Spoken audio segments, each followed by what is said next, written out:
to Ask Grimm. Today we have with us Roger. Roger, why did you've booked him?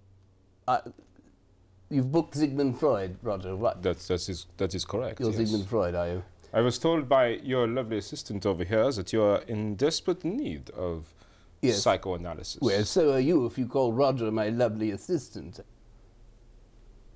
Now, that's interesting.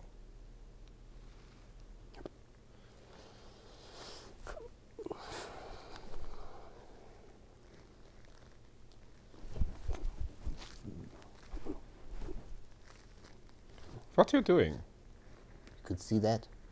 Yes. Interesting. How can you write it down? It was gestures. Oh, that's a drawing. No, don't. You're not writing any of this. Listen, this is my show. It's Ask Grimm. We've got the wrong guest here. I asked for Schopenhauer, Immanuel Kant, any of your more progressives, but this one, he gives me the willies. So tell me about your father.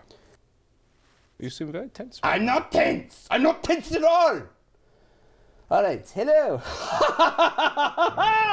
Welcome to Ask Grimm with my special friend, Sigmund Freud, who I have no problem with. He doesn't bother me at all or cause any problems with me at all. You've said this twice now. Yes.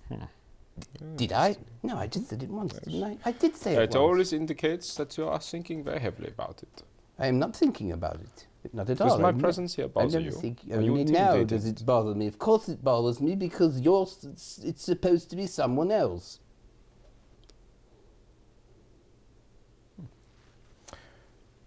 Very interesting. Well, I think Roger here is very concerned because he feels you are overworked. There's no need for concern. I don't know where you get that from that man right there. You are very defensive. Why are you so defensive? I'm not being defensive. I'm not being defensive at all. All I'm saying is this man, this man, he vexes me, you know. Very interesting. I want to kill him, all right? I want to kill him. Roger, you are wise to have called me. And I think we have a very bad case here. Sometimes... Mr. Grimm. What? Grimm. Yes. No, I wasn't going to say anything about my bed, wetting my bed. Very interesting. No, I was not going to say... Oh. Why don't you elaborate? Don't like you. So. It is a shame because we barely know each other. Yes, and I'd like to keep it that way.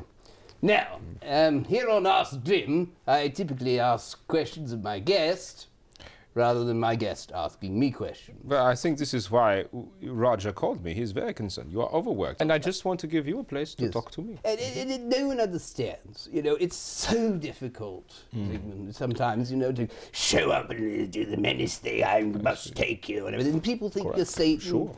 People have thought that I was... They mistake you for the Lucifer. Yes, for the Lucifer, as you put it. And then every time I go to see someone, they seem angry to see me. And you've got the weeping of the family. You go, oh, please, don't take him, don't take him. And I have to take him away. And they ask me, how's a Christmas Carol? And I say, I don't know how the Christmas Carol is because I'm death. I'm not the ghost of Christmas future. Get it right. And I'm not Satan. Do you see horns? I don't have anger issues. I'm perfectly all right. Clearly, you do not have anger issues.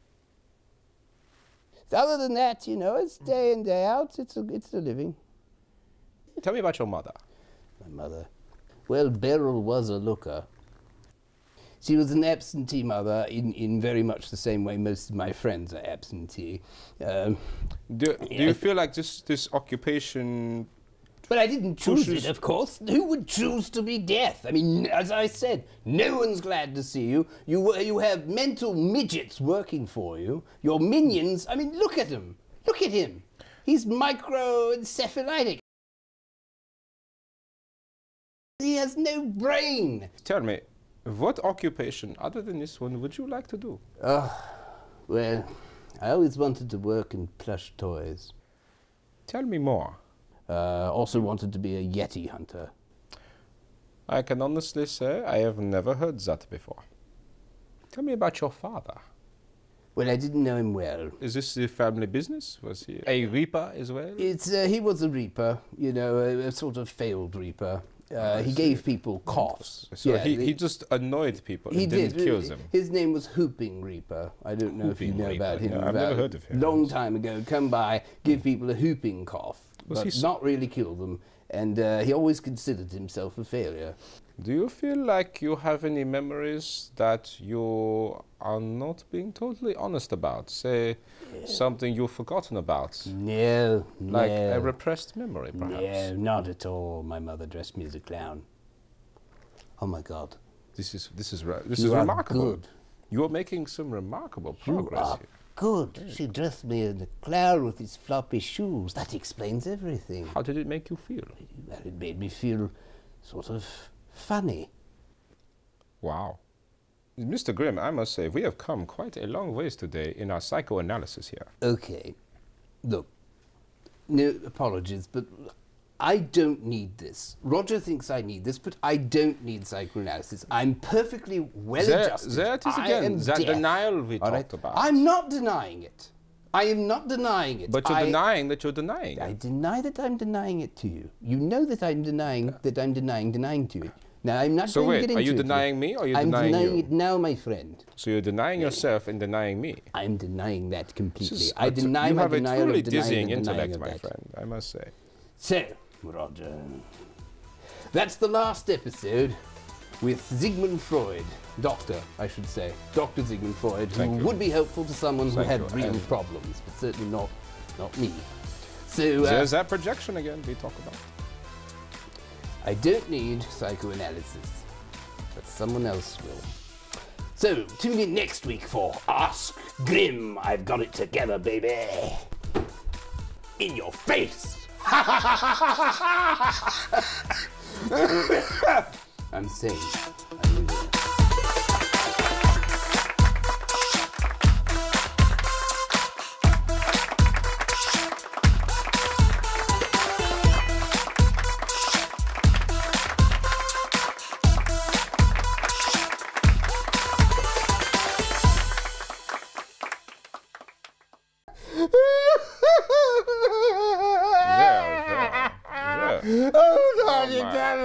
Oh, my dear boys, there's that. It's okay. You're all right. You're all right to call me Roger.